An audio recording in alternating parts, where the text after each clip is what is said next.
Buenas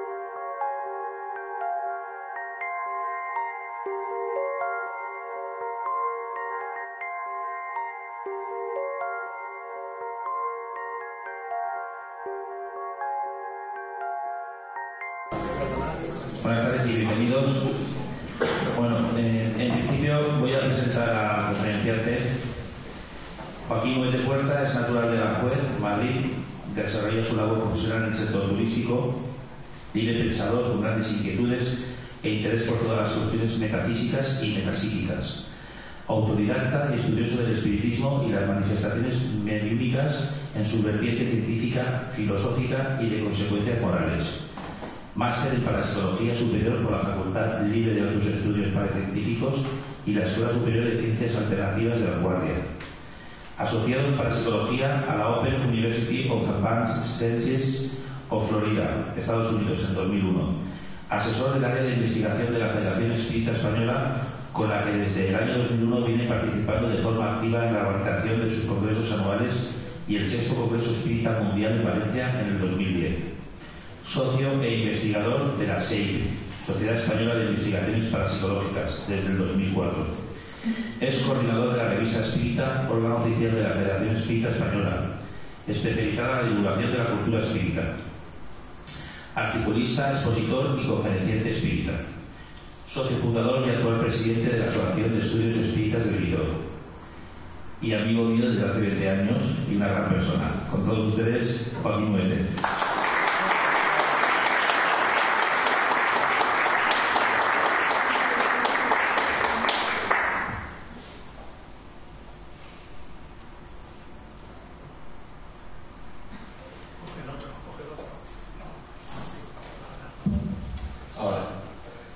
Buenas tardes, muchas gracias por su asistencia, muchas gracias por esas palabras, Ramón. Quería dar las gracias a Ramón en particular, director del Hotel Robert Palace, donde vamos a estar alojados estos días, que se ha ofrecido, como amigo mío que es, a hacer la presentación de hoy y a realizar la labor un poco delante del ayuntamiento de este municipio de Faz del Pi, para que nos prestaran este local para esta tarde, para la conferencia. Darles las gracias a todos ustedes por la asistencia. Y lo primero que me gustaría decirles es que durante los próximos 45 o 50 minutos me gustaría que hiciéramos todos un acto de dejar la mente vacía, de liberarla de preconceptos, de no estar con esos conceptos que ya conocemos, porque a lo largo de esta conferencia voy a ir ofreciendo puntos de vista un tanto peculiares. Por eso me gustaría que hiciéramos una abstracción de lo que ya sabemos, lo que creemos saber o de las creencias que tengamos. Simplemente escuchemos. Y finalmente, utilicemos nuestro razonamiento, cada uno el suyo. Y entonces nos quedemos con aquello que nuestra razón diga que puede ser así. Nada más, porque solamente lo que quiero es hacer una exposición, informarles de algunas ideas que para unos son conocidas, para otros pueden ser nuevas, y que sean ustedes después los que consideren esas ideas y, a través de su razonamiento, piensen si es posible o si no es posible. No hay ninguna pretensión de convencimiento. No queremos convencer a nadie de nada. No queremos manipular las ideas de ninguna forma. Simplemente exponerlas.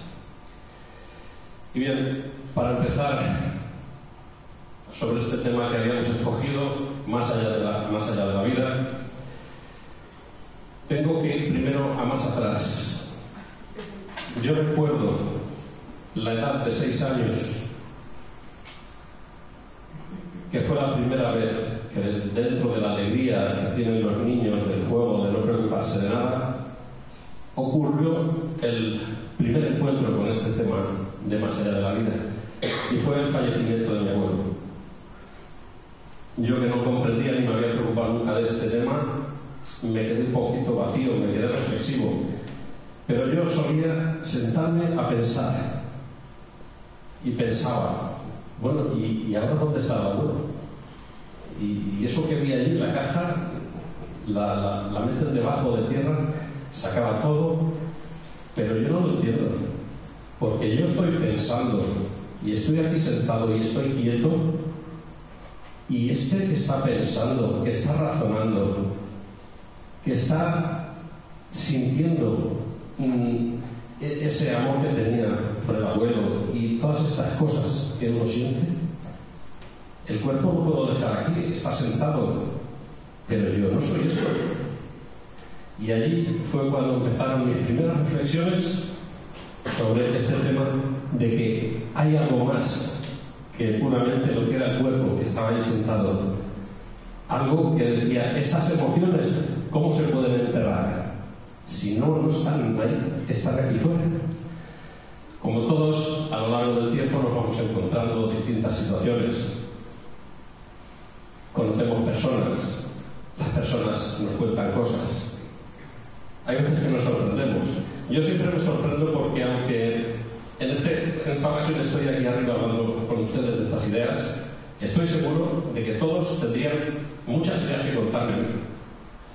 No hay ningún solo sitio ni una sola familia con la que haya hablado de estos temas que no haya encontrado algo que le haya sucedido a esa persona, a su familiar, a su primo, a su tío, a un amigo. Todos han contado alguna cosa y muchos no han contado, se han callado por el que dirán. Porque ¿cómo voy a decir que yo he visto a mi abuela fallecida sentada a los pies de la cama? Van a decir que estoy loca. Así descubrí, hablando con una tía mía, que durante todo el periodo en que duró el noviazgo, después de casarse, estuvo casi un mes viendo a la abuela que estaba sentada a los pies de la cama. En toda la vida no había dicho nada a nadie, ni mi propia madre lo sabía, y eran hermanas. Y un día hablando se sinceró y nos lo contó como una cosa natural. Pues de estas cosas todo el mundo tiene cosas que decir. Todos tienen algo que contar sobre alguna cuestión que trascienda más allá. Después, con los años, lógicamente, vas dándote cuenta de que te va enredando la vida de una y otra forma. Tienes que sacar adelante los estudios, tienes que sacar adelante que vas a desarrollarte profesionalmente, y se te olvida un poco todo esto, lo dejas un poquito de lado, hasta que luego vienen otra vez esas cosas a tu mente y te hacen reflexionar. Yo recuerdo que tenía esas inquietudes por saber qué pasaba, y todo lo que llegaba a mis manos lo leía con interés. Y quería saber, unas cosas no me decían nada, las desechaba, otras seguían. De saber cómo funciona el cuerpo, cómo funciona la mente y los sentimientos, de psicología. Poco a poco me fui metiendo y investigando por mi cuenta y haciendo estudios, y de esta manera he podido llegar a conocer muchas cosas y muchas de las ideas que ahora vamos a tratar. El tema sobre el más allá,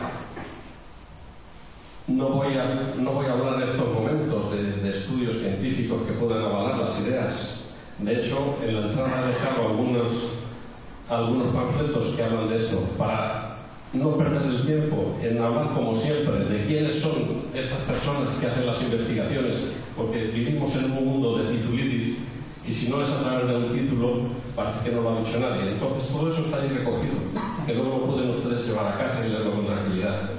Sin embargo, sí que voy a hablar de cómo, a través de mis propias experiencias y las experiencias de otras personas allegadas, conocidas y que merecen todo el respeto, he podido llegar a este tipo de conclusiones. Un día cayó en mis manos un libro que fue el que me aclaró todas estas cuestiones. Muchos de vosotros ya sabéis, el libro de los espíritus. Allí encontré respuestas a preguntas, las preguntas de siempre. ¿Quién somos? ¿De dónde venimos? ¿Hacia dónde vamos? ¿Qué hemos venido a hacer aquí? ¿El porqué del sufrimiento? Todos estos conceptos empezaron a cambiar algo sobre los conceptos que teníamos anteriormente, los que nos habían introducido porque vivíamos en una sociedad donde la mayoría tenía unas creencias religiosas, pero que no nos terminaban de decir nada, de decir, sí, cuando mueres vas al cielo o vas al infierno si te has portado mal, pero esto quedaba demasiado light, no nos explicaba, porque decía, bueno, ¿y qué es el cielo y qué es el infierno? Uy, el infierno, las llamas eternas allí para toda la eternidad. Pues qué miedo, si tenemos que vivir con ese miedo, vamos a hacer lo que nos dice el señor cura, si no, vamos mal. Hasta la propia religión que hemos profesado, porque nos ha tocado vivirla así, como la religión católica, muchas personas que la profesan tampoco conocen del todo ciertos aspectos de la misma. Porque verás, tengo una cita que me gustaría leerla para no equivocarme en una coma ni en un punto, del Papa Juan Pablo II, quien manifestó su opinión sobre las transcomunicaciones instrumentales y sobre la vida después de la muerte. En 1983 dijo: el diálogo con los muertos no debe ser interrumpido, pues en realidad la vida no está limitada por los horizontes del mundo.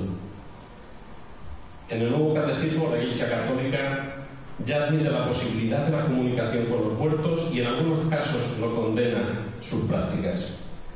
Pero en noviembre de 1998, dirigiéndose a los peregrinos en Roma, conforme transmitió por Radio Vaticano, Juan Pablo II además afirmó: no se debe pensar que la vida después de la muerte comienza en el día del juicio final.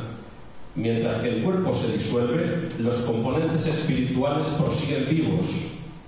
Ese elemento espiritual está formado por la propia conciencia y su libre albedrío. El hombre existe sin el cuerpo físico. La verdad es que fue una revelación tremenda.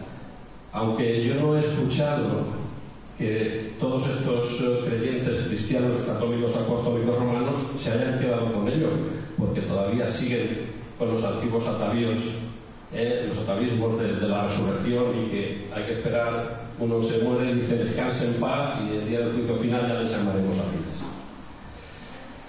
Bien, una de las cosas que siempre nos habría preocupado a mí concretamente es qué pasa cuando uno se muere, qué es lo que le pasa.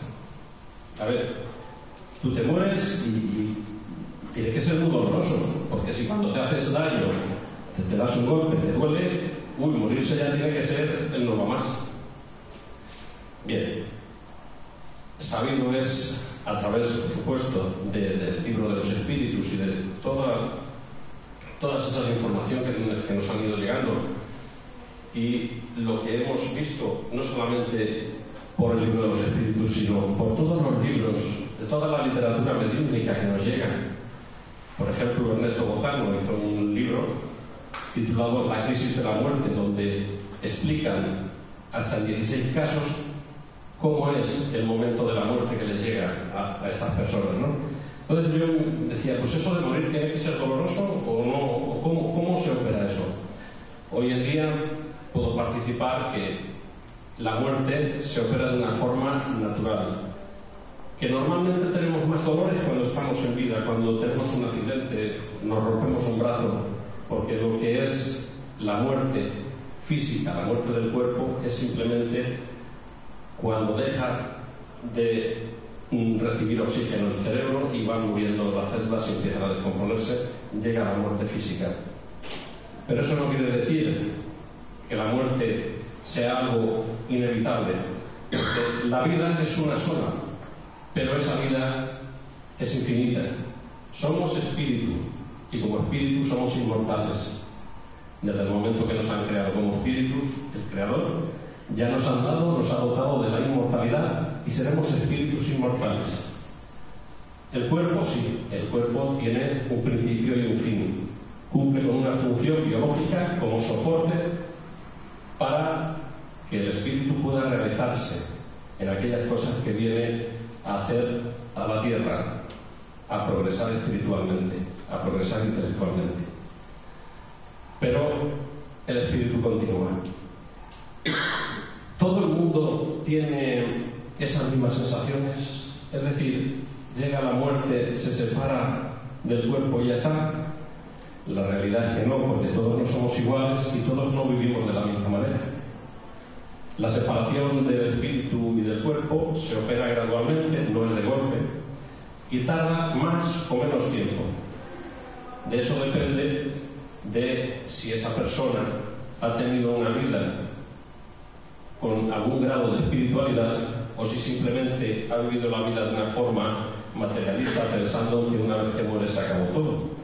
Las personas que piensan que cuando muere se terminó todo, como no comprenden que haya nada más después, se aferran a lo que tienen. ¿Y qué es lo que tienen? Ese cuerpo físico.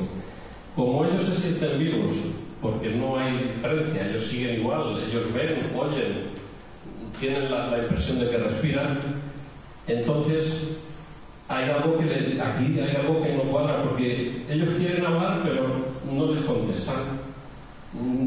Ellos tienen cualquier sensación pero no pueden hacer nada porque el cuerpo no les responde.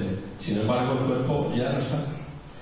Pero ellos, como no comprenden que después sigue la vida, se quedan aferrados a su cuerpo y muchas de las veces esa separación, que debe ser una cosa natural, pues se prolonga por mucho tiempo. Entre otras cosas porque piensa de que no están muertos, están en un sueño, que están deseando despertarse para continuar con su quehacer diario. Otras personas, las que conocen algo sobre no quiero decir sobre el tema del espiritismo, pero sí sobre cuestiones espirituales, pues se desligan más pronto del cuerpo. Hay personas que en su vida tienen experiencias de este tipo, estando incluso físicamente vivos. Hay personas como por ejemplo el doctor Robert Monroe, que este señor en el año 1958 tuvo una salida espontánea del cuerpo, súbita, y se dio cuenta que estaba fuera de su cuerpo, y que estaba viendo su cuerpo y él estaba fuera de él. Aquello le causó una sensación que empezó a investigar por qué sucedía esto. Había oído hablar de que en la India había los yogis que a través de la meditación eran capaces de dejar el cuerpo y sacar la conciencia del alma, y estar fuera y luego volver al cuerpo. Pero él no lo comprendía y entonces se creó un instituto de investigación, el Instituto Monroe, en el cual estuvo también colaborando la doctora Elizabeth Kubler-Ross, y desarrolló una técnica que a través del sonido, a través de la música, utilizando diferentes frecuencias vibratorias, tanto en el hemisferio derecho como en el izquierdo, conseguía bajar los niveles del cerebro hasta llegar a un estado alfa. Y entonces era muy sencillo el soltarse esos lazos y salir del cuerpo y poder estar fuera. Lo sorprendente no es esto, que ya lo sabemos algunos que lo hemos podido experimentar y otros que no hayan oído. Lo sorprendente es lo que venía contando de cuando estaba fuera del cuerpo.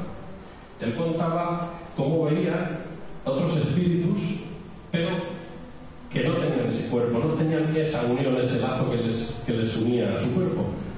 Y estaban vagando, algunos con sensación de hambre, de frío, de necesidades materiales, fumadores que necesitaban fumar y no podían, porque no cogían, no tenían forma de coger un cigarrillo para llevárselo a la boca, de todo tipo de pasiones y vicios.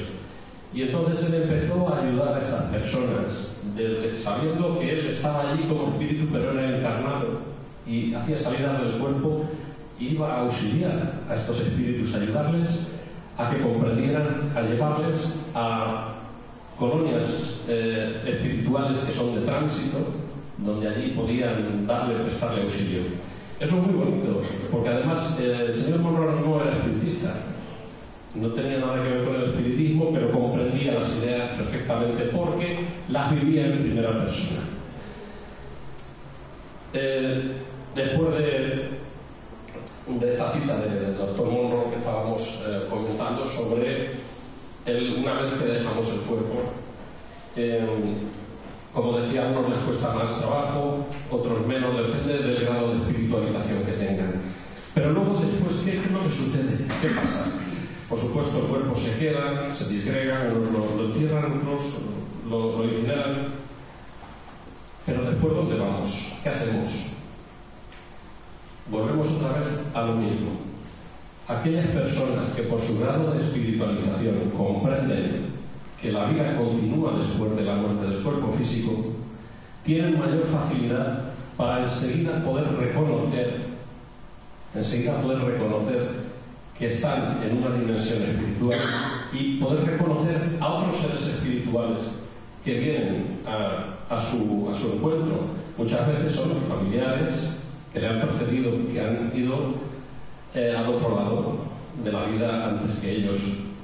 Pero también están los que no han oído nunca hablar de estas cosas, los que han pasado la vida, pues sí, con su trabajo, con las personas, pero dedicadas simplemente al tema material, al trabajo, y no se han ocupado nunca.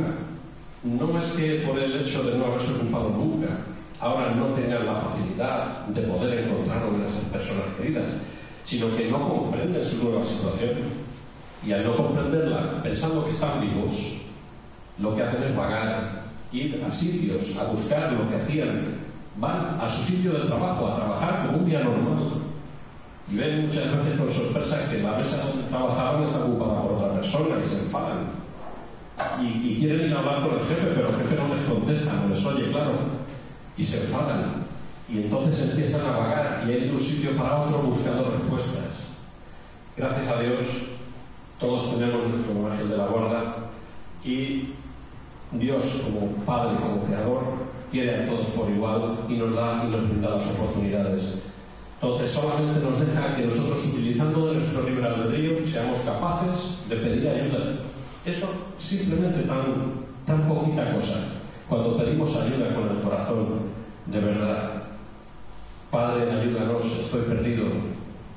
Enseguida recibimos la ayuda, enseguida empezamos a ver la luz que viene a ayudarnos, el ser espiritual, que no veíamos pero que estaba a nuestro lado y que viene en nuestro auxilio para acogernos y llevarnos a los sitios donde puedan orientarnos para saber de esa forma qué es lo que está sucediendo, para que comprendamos por dónde estamos pasando, por qué fase y para ver dónde tenemos que ir. Una de las cosas también que me preocupaba era decir, bueno, y cuando estás al otro lado, ¿qué es lo que sienten esos espíritus? Se ha quedado aquí el cuerpo, pero el espíritu, ¿qué es lo que siente? ¿Qué sensaciones tiene? ¿Tendrán hambre? ¿Tendrán frío? ¿Tendrán sed? Pues otra vez está la misma constante. Aquellas personas que han vivido ordenadamente, que han vivido con una corrección moral, cultivando las virtudes, tienen mayor facilidad para darse cuenta de la nueva situación y darse cuenta de que el espíritu no tiene las necesidades que tenía el cuerpo físico. Por lo tanto, no es necesario la comida, no es necesario la bebida. No tienen esas necesidades tan arraigadas. Y si acaso algunos, que puede ser, porque no quiere decir que haya solamente unos y otros, hay un abanico muy grande de posibilidades entre un extremo y el otro, y que es tan grande, tan amplio el abanico, como lo es las posibilidades de las virtudes y los defectos que todos tenemos. Hay un abanico increíblemente grande. Pues cada uno según lo percibe. Unos necesitarán todavía un poquito, otros ya no necesitan nada. Los que siempre han estado en la materia y no tenían conciencia de que al morir había vida y que se acababa todo, siguen pensando que no ha acabado todo, que siguen vivos. Por lo tanto, siguen con las mismas necesidades arraigadas a su cuerpo. Los fumadores tienen necesidad de fumar, pero no pueden. ¿Qué hacen? Se van a arrimar a otros encarnados, otras personas vivas que están fumando, y por afinidad van a ellos y se ponen a su lado para intentar de alguna forma capturar las emanaciones, esos vapores, esas emanaciones del tabaco. Lo mismo sucede con las personas que beben. Pues también, teniendo esa misma necesidad, van a los sitios donde frecuentan y allí hacen lo mismo a través de su perispíritu, que sería la envoltura fluídica que envuelve al espíritu, se aproximan de las personas encarnadas que están bebiendo para de esa forma absorber parte de los vapores del alcohol etílico. Lo mismo con cualquier otro tipo de vicios, siempre por aproximación van buscando, porque ellos no son capaces, no tienen ese cuerpo físico que puedan llegar allí a tocar, a coger algo. Entonces, las sensaciones que tienen son muy variadas. Ya digo, desde frío, hambre, cualquier tipo de necesidad a través de algún vicio que han tenido, mientras que no son conscientes de que la vida ha terminado, pero que el espíritu continúa viviendo, van a tener esas necesidades, y esas necesidades son las que les van a llevar a estar vagando por la costa, por aquí, por la tierra, sin rumbo fijo, hasta que ellos decidan y pidan ayuda para que los hermanos mayores vengan a auxiliarles, a mostrarles el camino y a orientarles. De esta misma manera, los seres cuando desencarnan, le decía, y bueno, una vez que te vas al otro lado, vas a ver a la familia, vas a ver a la gente con la que tienes afinidad, pasa lo mismo. En el momento de la muerte todos somos auxiliados, pero ese auxilio que recibimos no todos lo perciben de la misma manera. Las personas que están de alguna forma más en contacto con la espiritualidad sí que van a reconocer enseguida, se van a dar cuenta, pero las personas que piensan que siguen vivas porque nunca han pensado que con la muerte se acabó todo, les va a costar más reconocer a esos seres queridos. Hay un periodo de turbación. Ese periodo de turbación, de paso de una vida a la otra, vida solo hay una, digo. Ese paso de la vida del encarnado a la continuidad de la vida del espíritu, que no es ni más ni menos que lo mismo que hacemos nosotros todas las mañanas, cuando nos levantamos y nos vestimos. Por la noche nos quitamos una ropa y por la mañana nos ponemos otra. Eso sería el proceso de la muerte, ni más ni menos. Seguimos siendo nosotros mismos, con nuestras individualidades, con nuestra carga que llevamos en nuestro haber, de nuestras cosas buenas, las cosas que hemos hecho en conciencia, de nuestros defectos, de nuestras virtudes, y todo eso forma parte del atavío de cada uno.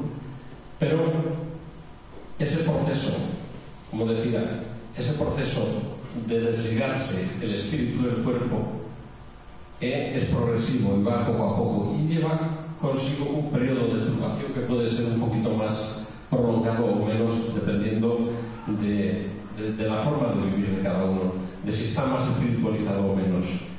En ese proceso uno puede reconocer de una forma casi inmediata a la persona querida que viene a auxiliarle, o puede estar perdido sin ver a los que están a su alrededor, que sí que están para ayudarle, pero que no los percibe. Es bastante común que en los centros espíritas suelan acudir muchos de estos espíritus, que no es que vayan por sí solos, sino que les acompañan, pero que no ven, no son capaces de ver, sino van como si fueran imantados, van como si estuvieran magnetizados y los llevan allí. Y en algunos casos los guías espirituales suyos se manifiestan para decirnos: aquí os traemos a estos hermanos que necesitan escuchar lo que aquí estudiáis, lo que aquí decís, porque de esta forma van a comprender. Siempre, claro, viene la siguiente pregunta, y es decir, bueno, si tú eres el guía espiritual de ellos, ¿por qué no les hablas tú? Que sabrás más que nosotros y tienes más camino recorrido. Pero nos responden de esa manera, dice: a nosotros todavía no nos escuchan, no nos oyen, porque están todavía muy metidos en la materia y necesitan escuchar las palabras que salen de la boca, las palabras de los encarnados. Dice, pero algún día llegará que nos perciban, y entonces será más fácil la labor de encaminarles hacia la patria espiritual, hacia el lugar que les corresponde. Otra de las cosas que a lo largo del tiempo hemos podido verificar también es la cantidad de personas que nos cuentan cómo vienen a despedirse cómo existe esa comunicación entre el que se marcha y el que queda. Y no hay que irse demasiado lejos. Mi mamá política, que queda mejor que decía mi suegra, pues me dejó muy sorprendido después de haber perdido 2 hijos, que se quedó bastante, la mujer se quedó un poquito mal. La pérdida de los hijos siempre es peor que la de los padres, por cuestiones obvias, de que a uno les toca primero que a otros. Yo recuerdo que una vez ya había pasado estos procesos de duelo, un día nos dice: mira, qué cosa más extraña. Estaba durmiendo y cuando me desperté por la mañana, al abrir los ojos vi a mi hermano Cirilo, que hacía 40 años que no le veía porque vivía en Venezuela. Y me quedé sorprendida. Dice: Cirilo, ¿qué haces aquí? Dice: hermanita querida, quería venir a despedirme. Y se acercó, me dio un beso y se marchó. Dice: mira por dónde. Al día siguiente recibo una llamada de Venezuela que mi hermano Cirilo se había muerto. Estas cosas, cuando las ves en primera persona o en unas personas que son cercanas y conocidas, que sabes que no cabe el hecho de que puedan haber manipulado o decir las cosas por creencia o por un sueño, la verdad es que tiene un valor muy grande. Tanto es así que ni siquiera la ciencia, cuando hace sus postulados, se quedan un poco en el aire. Otros científicos dicen: esto que estás diciendo no me sirve. Y ahora me viene a la cabeza, no quería hablar de ciencia, pero ahora me viene a la cabeza, por ejemplo, un caso muy particular de un doctor en psiquiatría, neurocientífico, de Estados Unidos, que da clases en la Universidad de Harvard, se llama Eben Alexander. Este hombre era un negado con estas cosas, no creía en nada. Él, además, que estaba acostumbrado a abrir la cabeza de las personas y a escudriñar dentro del cerebro humano, pues claro, él no veía por ahí ningún alma y era un poco incrédulo en este sentido. Pero las cosas que tiene la vida. En el año 2008 sufre una meningitis y se queda clínicamente muerto, se queda en coma y está durante 7 días en coma. Tanto es así que los primeros días, según iban pasando, se iban dando cuenta de que no había vuelta atrás.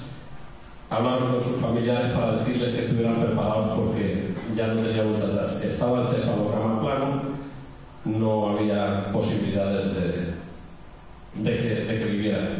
Entonces fueron pasando los días y cuando fue el 7º día ya iban a desconectar la máquina para dejarlo descansar en paz. Pero mira qué sorpresa, que el señor Eben Alexander abre los ojos al 7º día. Y cuando se encuentra que le iban a desenchufar la máquina, dice: ¿qué vais a hacer? Quietos, estoy aquí, estoy vivo, más vivo que nunca, porque he tenido una experiencia que me ha cambiado completamente. Y este señor escribe un libro titulado El cielo, la prueba del cielo, efectivamente, donde él da cuenta de ese viaje que ha realizado, dónde ha estado, qué es lo que ha visto, y lo que dice es que la ciencia para él está en los pies. Se le han caído todos los conceptos científicos que tenía, porque ha podido probar por sí mismo cosas que él decía que no eran posibles, las ha experimentado en primera persona. Y entonces ahí es donde viene el convencimiento. Por eso muchas veces es distinto la fórmula de decir yo creo en esto o no creo, yo soy creyente, no soy creyente. Lo importante no es creer, lo importante es saber. Saber es una estructura distinta de creer, es una estructura permanente. Cuando uno sabe una cosa, la sabe para siempre. Cuando uno cree una cosa, puede dejar de creer en esa cosa y creer en otra. Y eso es lo importante. Y es una de las ideas que yo quería dejar hoy aquí. Que no tenemos que quedarnos con el creer, que tenemos que buscar, investigar y tenemos que llegar al saber. Y cuando llegamos al conocimiento y al saber, entonces hemos dado un paso más en esa evolución, sobre todo en la evolución espiritual, que nos va a posibilitar que después, cuando nos llegue el momento, seamos capaces de vislumbrar qué es lo que estamos viviendo, dónde estamos y qué nos está sucediendo. Veréis, voy a contar algo muy personal.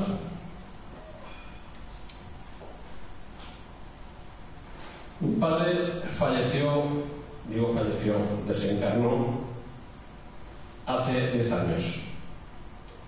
No llegamos a tiempo porque cuando nos llamaron cogimos enseguida el coche para ir hacia Madrid, porque habían empezado a caerse las tensiones, etcétera, o sea que era muerte inminente. No llegamos. Por el camino ya es como un soplo yendo hacia Madrid que me hizo bajar el acelerador. Pues dije, ya no llegamos, se ha marchado.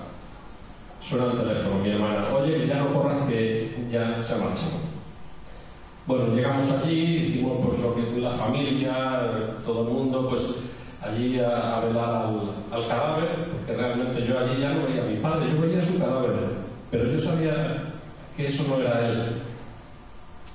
Pero la cuestión es, ¿cuánto tiempo tardó en desligarse del cuerpo?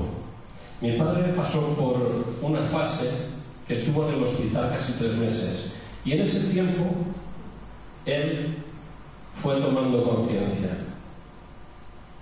Cuando fuimos a visitar una de las veces, medio así, medio consciente, abrió los ojos y yo veía un brillo en sus ojos de limpieza que me quedé.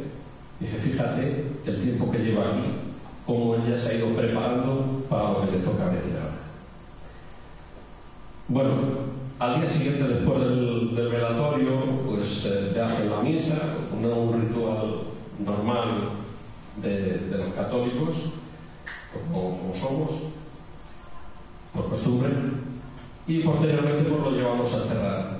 Aquella parte a mí ya no me gusta, porque el llevarlo allí no me era agradable. Sin embargo, no hacemos más que dejarlo, depositar el cuerpo en la tumba, y yo me fui para afuera. Mi madre, que tampoco aguantaba verlo, ya estaba fuera, y mi hija también estaba fuera. Y cuando salgo para afuera, mi hija, que viene con unas capacidades desde chiquitita de evidencia bastante desarrolladas, lo primero que mi hijo vio fue como ella iba y estaba así, de repente dio un salto para atrás y dijo, ¿qué ha pasado? Digo, mira, tranquila, bueno. O sea, él ya no estaba allí en la caja debajo de la tierra donde lo estaban poniendo. Allí estaba su cadáver, pero ya había podido desligarse y ya estaba fuera. Y estaba más joven de lo que era cuando murió. Este tipo de cosas es bastante común. Yo me cuesta mucho hablar con mi propia madre, porque yo hoy en día intento que ella comprenda esto. Sé que para ella es difícil. Ella dice, esto es muy difícil, esto no puede ser, esto que tú dices yo no me creo. Mamá, vas a sufrir el día que te toque, porque no me quieres escuchar y yo sé que vas a sufrir luego. Pero bueno, como cada uno hay que dejarle que le llegue su momento, yo ya no le digo a mi madre nada más que, mamá, el día que tú, cuando te levantes de la cama, veas que no te hace caso nadie, ven a visitarme y ya hablaremos.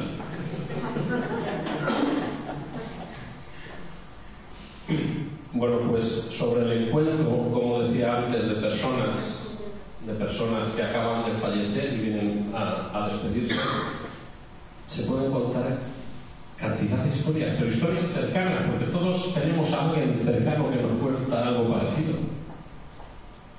Como decía antes, mi mamá política, después de que fallecieron sus hijos, últimamente cuenta unas cosas que me estoy dando cuenta cómo en los últimos años de su vida está despertando de una manera al mundo espiritual que es tremendo.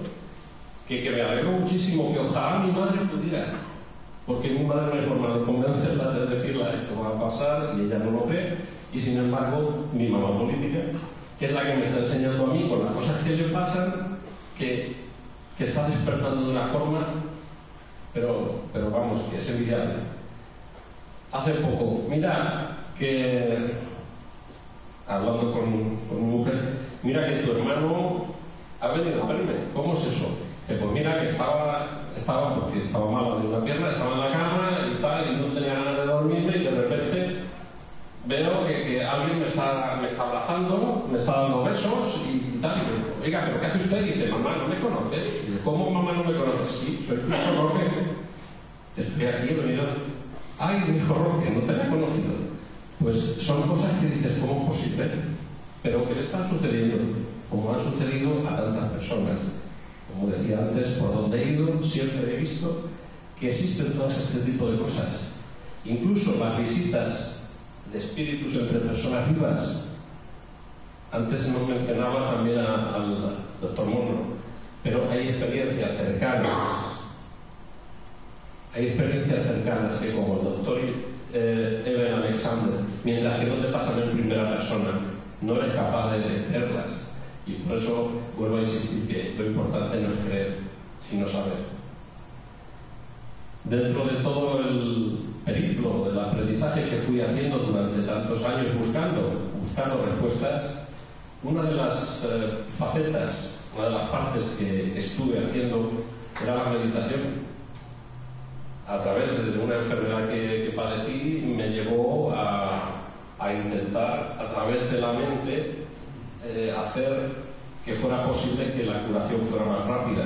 Y como había oído hablar de este tipo de cosas y había visto que le funcionaban a determinadas personas, pues yo quise probarlo también.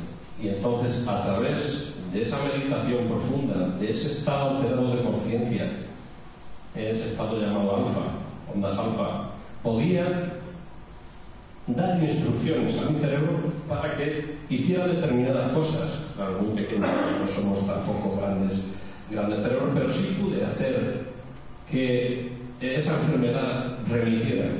Por lo menos ayudé al médico, porque lo primero era el médico y las inyecciones que me ponía, pero yo ayudaba con toda mi fuerza desde mi pensamiento y mi voluntad.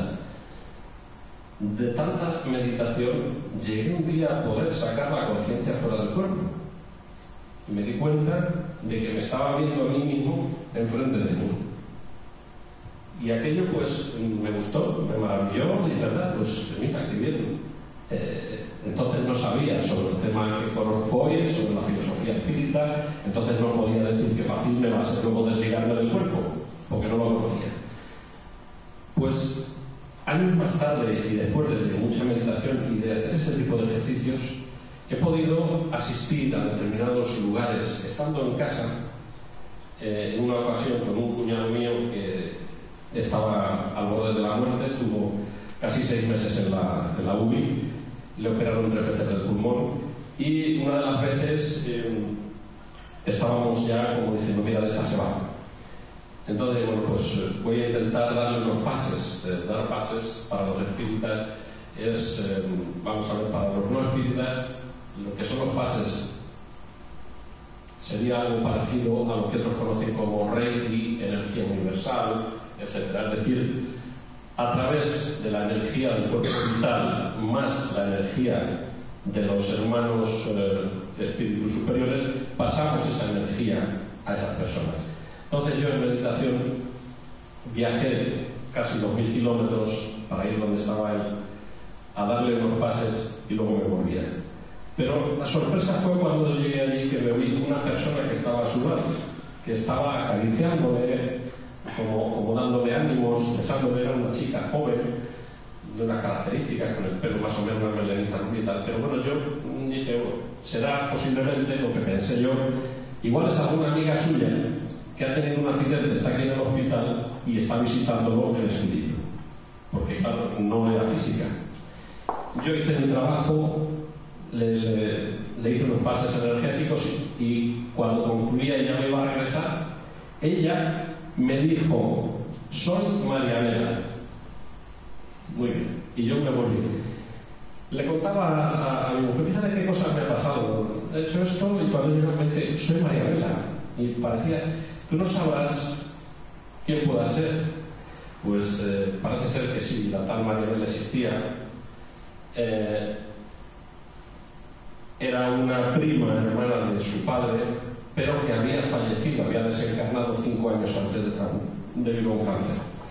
En otra ocasión pasan los días y vuelvo a ir otra vez y la vuelvo a encontrar allí. Entonces yo hago lo mismo de costumbre, le doy esos pases magnéticos para intentar ayudarle en su desarrollo para quitar la enfermedad. Y esta Marianela, cuando ya me iba a marchar, me hace un gesto para mostrarme el rostro y los ojos, el color de ojos, todo. Y yo pues me quedé como un flash, que lo ves, y se quedó ahí. Y me volví. Y entonces es cuando, en un viaje que hicimos a la tierra de donde son ellos, quisimos investigar sobre ese tema en particular, porque claro, oye, puede ser la imaginación, ¿por qué no?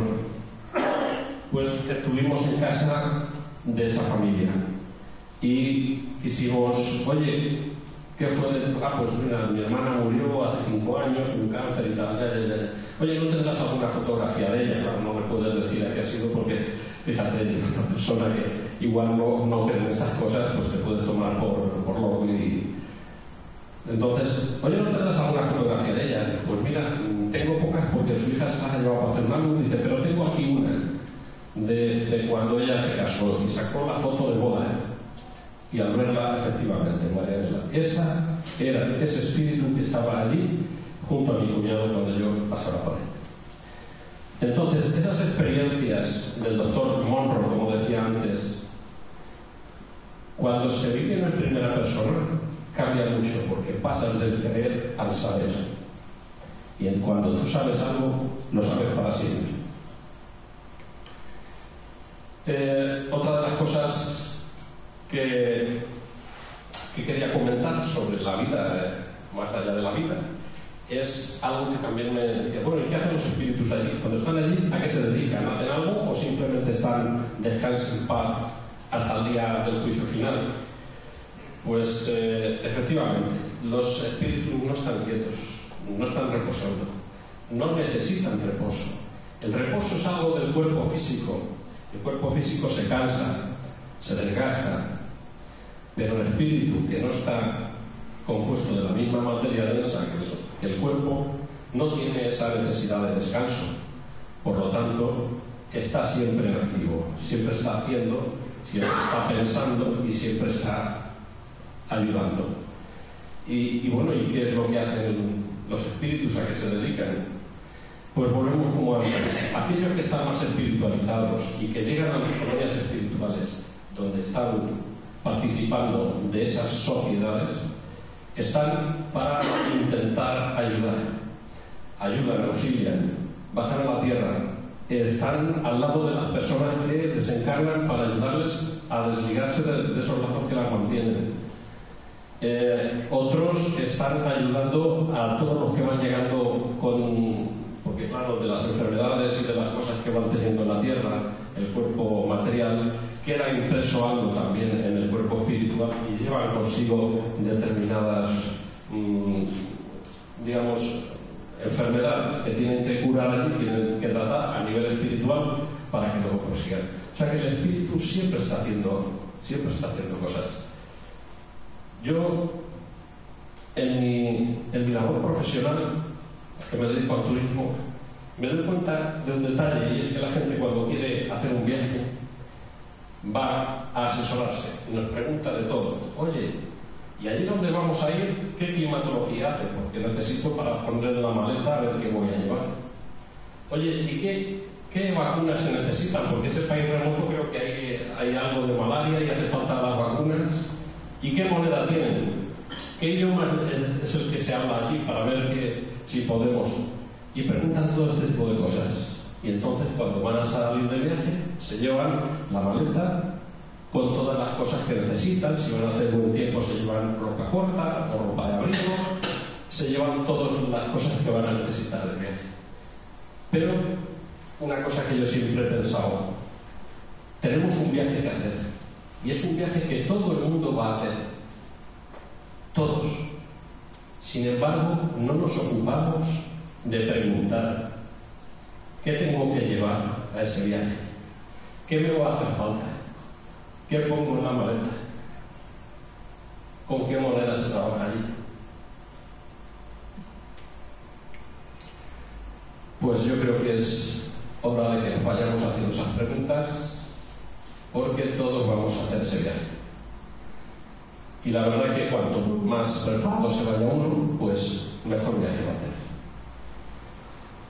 Solamente, y casi para concluir, porque quería dejar unos minutos también para poder dejar a que puedan hacer algunas preguntas.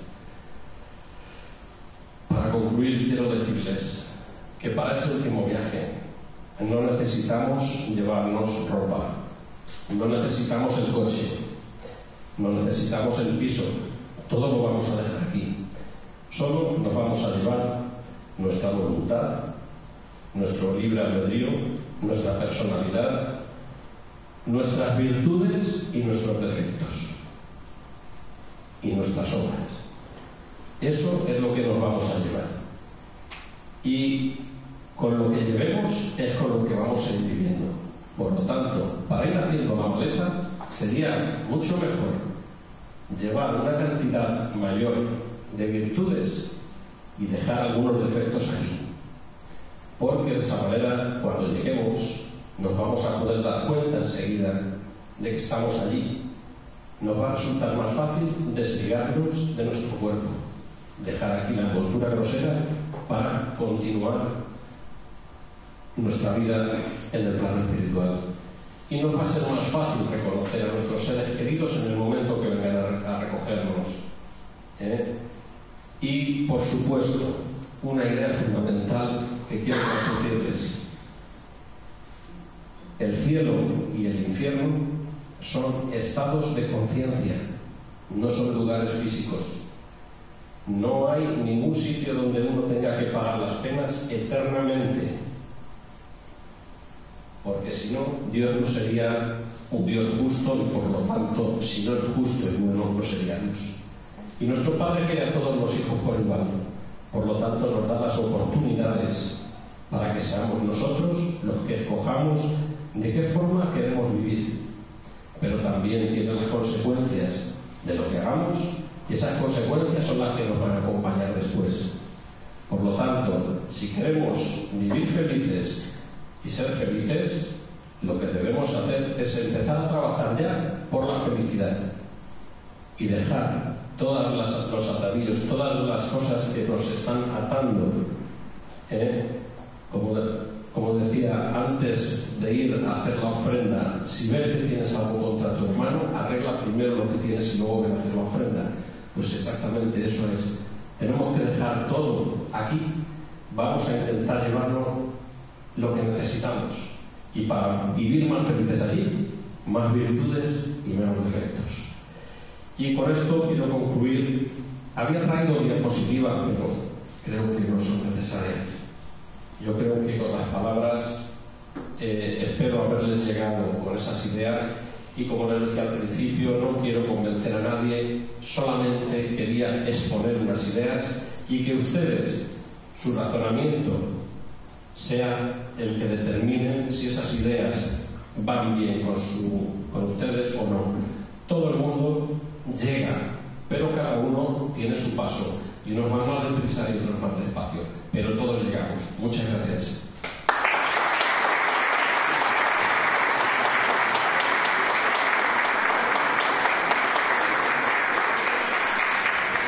Gracias, Joaquín, por tu conferencia. Bueno, si alguien quiere preguntar algo, pregunto yo. Yo quería contar, Joaquín, esa mañana, cuando llevaba a mi hija al colegio, en la radio he escuchado una noticia que me ha hecho pensar, y digo, mira, hoy esta tarde se lo voy a decir a Joaquín, porque viene un poco a cuento con el tema de más allá de la vida. Y la noticia en la radio era que en Francia, una chica, bueno, una pareja, un chico y una chica, llevaban 10 años juntos, súper enamorados, y se van a casar. Entonces, un mes antes de la boda, el chico, por una enfermedad, fallece. Entonces, la chica ha pedido al gobierno de Francia que le permitan casarse delante de una foto de él, porque ella está tan enamorada que, aunque él esté fallecido, se quiere casar con él. Entonces, claro, la está escuchando en la radio esta mañana y digo, mira, se lo voy a contar a Joaquín, pues, ¿qué sentido tiene eso? Bueno, eso concretamente, y es mi opinión, no tiene más sentido que aquel que le otorgamos cuando antes se hacían los matrimonios por poderes, que tú te podías casar en otra parte, no estaba el novio materialmente, pero alguien le sustituía.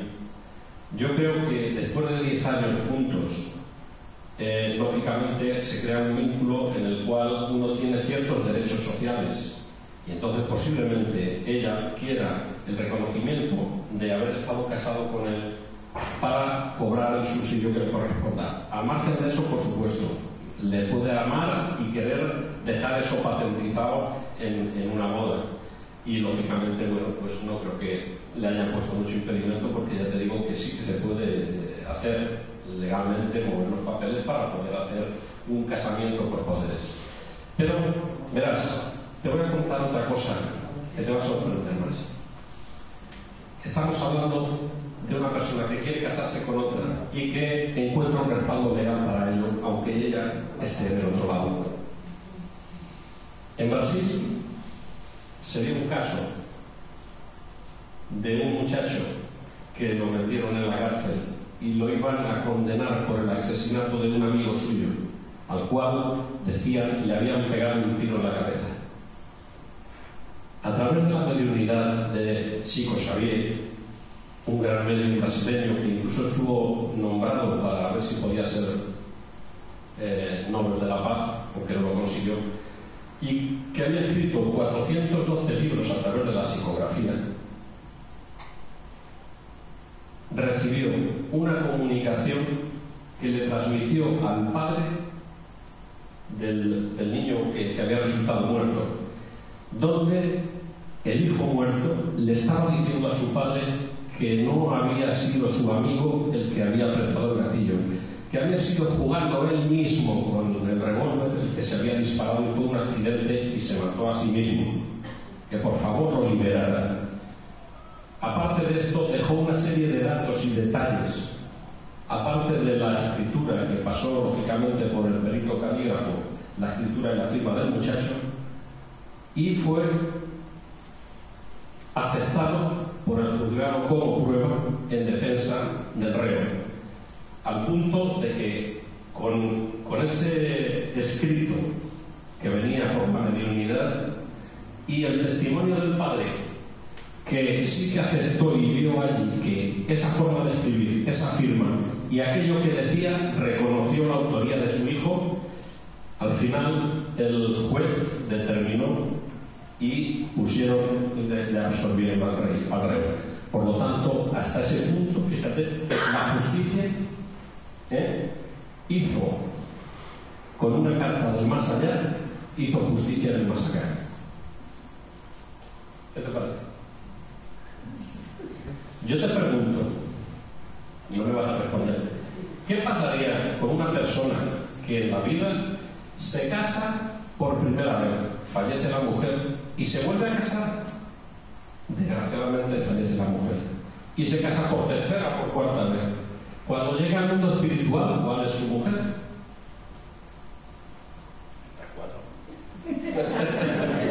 Uy, qué suplicio. No, en el mundo espiritual nos unimos por afinidades y solamente aquella con la que realmente hay una afinidad es con la que realmente sería su esposa en el más allá. ¿Alguna pregunta más? Sí, Fermín.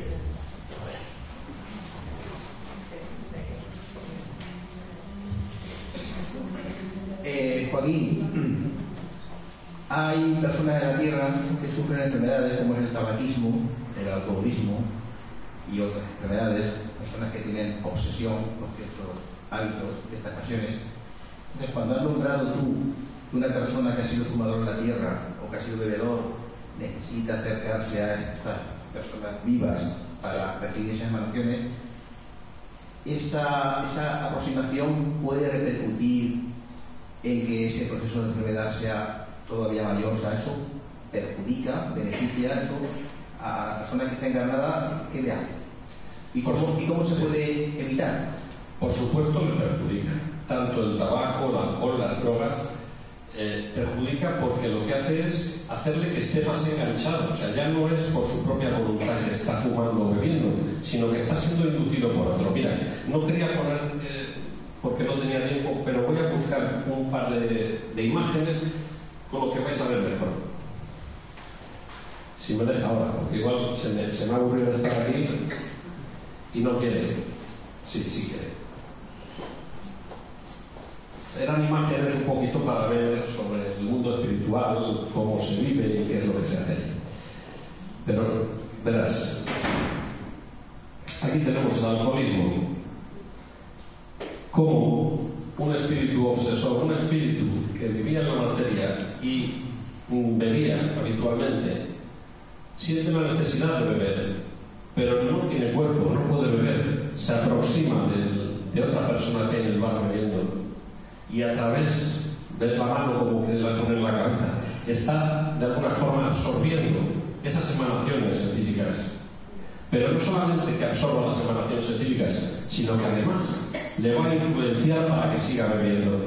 Por lo tanto, agrava la enfermedad, porque ya no solamente una enfermedad de él, sino que también está influenciada por ese espíritu, la está agravando. Pero todo tiene su término, y el término es la voluntad, porque el que está bebiendo también es culpable del acto de beber. Por lo tanto, él tiene que partir de su voluntad el acabar con esta situación.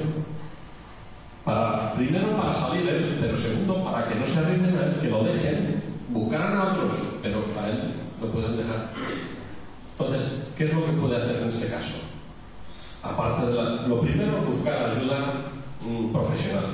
Eso es lo primero. Es decir, una persona que tiene un hábito de tabaquismo, alcoholismo o de drogadicción, es buscar a un profesional de la medicina, un psicólogo que le vaya a ayudar, que le marque unas pautas, si es necesario un retiro, donde estando en el retiro y no pudiendo acceder al alcohol va a ir dejándolo. Eso está muy bien. Pero paralelamente a esto, necesita también vincularse a algún tipo de labor social, de ayuda, algo que le mantenga elevado el pensamiento para que no caiga en esto.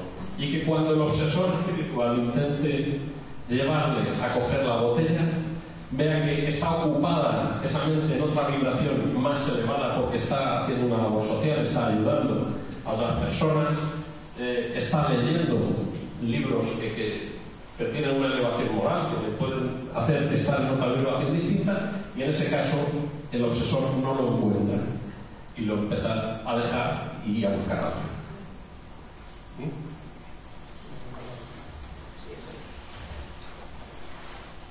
Bueno, sí. Venga, una última pregunta. Sí. Cuando un niño muere, que es muy pequeñito, después en el más allá, ¿sigue creciendo o no? ¿Qué es lo que quería? Vamos a ver. Los espíritus, una vez que nos desligamos del cuerpo físico y vamos allá, seguimos teniendo la misma apariencia que teníamos aquí. Si acaso, las personas cuando fallecen mayores, si acaso se muestran un poco más jóvenes, pero los niños siguen mostrándose como niños. Es decir, mantenemos por fuerza de nuestro perispíritu, que es decir, es la unión entre el cuerpo físico y el espíritu. Hay otro cuerpo fluídico llamado perispíritu, que es el que mantiene esas características que tenían en el cuerpo físico, y a través de ese perispíritu es como nos vamos a mostrar, y nos vamos a mostrar de forma que nos reconocería, cualquiera que nos conociese nos reconocería. Los niños siguen siendo igual de la última encarnación. Luego la próxima reencarnación que tengan, pues tendrán otra apariencia, tendrán otras características que ellos mismos habrán estudiado, que son las más apropiadas para la evolución que tienen que realizar. ¿Y si es un aborto? Cuando hay un aborto, normalmente no había espíritu que iba a venir allí. Cuando es un aborto espontáneo. Es que eso es un tema... ¿El espíritu viene después de que nace? No, el espíritu desde el mismo momento de la concepción está presente. Ya está presente. Salvo que vaya a ser un aborto, que ya se sepa, no nosotros, pero Dios tenga perdonado que por determinadas circunstancias no iba a llegar a nacer. En ese caso no hay más que vida orgánica, pero no espíritu. Lo que pasa es que es un tema bastante más para hablar. una cosa que cuando dice usted que está en meditación y se traslada, por ejemplo, hay una cosa que hablan del desdoblamiento de la persona de dos personalidades. A ver si me puede hablar de eso. Bueno, dos personalidades, bueno, hay una personalidad. La persona doble. La doble persona, sí. En la historia hemos conocido, sobre todo en la historia de la religión católica. Lo que pasa es que allí les hacían santos y los que no estaban dentro de la religión católica, pues no eran considerados como tal, y si se descuidaban hasta les anatematizaban. Pero, sí, yo me refiero a eso, sí sé a qué se refiere. Se refiere, por ejemplo, a Alfonso Ligorio, se refiere, por ejemplo, a Antonio de Padua, se refiere, por ejemplo, a Teresa de Ágreda, a Teresa de Jesús, que eran capaces de salir de su cuerpo y ir a hacer misiones estando el cuerpo. El cerebro. No, el cerebro es un órgano. Igual que el corazón o los pulmones. Que algunos dicen que el cerebro se desdobla, como dice, el cerebro no está, sí. Se desdobla y puede ir a otro sitio, a trasladarse a otro sitio y a hacer cosas presentes en otro. Yo por lo que sé, y por lo que sé de los científicos y neurocientíficos que he podido leer y estudiar, el cerebro es un órgano y no sale, no se desdobla. El espíritu, que es el que comanda el cerebro y a través del resto del cuerpo, es el que sale, el que puede acceder a salir. Pero el cerebro es un órgano igual que tenemos un riñón, dos riñones y tenemos pulmones y tenemos corazón. Es que se me ha quedado ahí un poco una duda, como decía el señor, me ha hecho un poco de lío. Entonces, por ejemplo, mi tía fallecida se ha reencarnado en una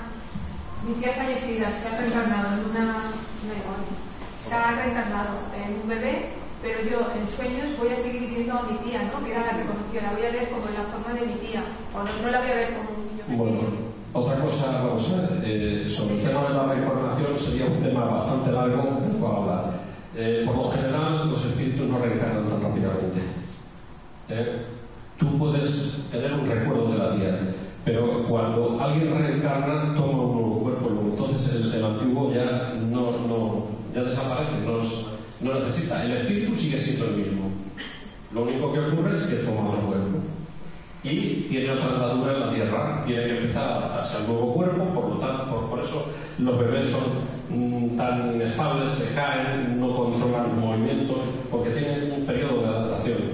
Pero eso es otro cuerpo distinto. El espíritu es el mismo. Pero si a mí se me presenta en espíritu, si la veo la forma, la voy a ver como la conocía, mi tía.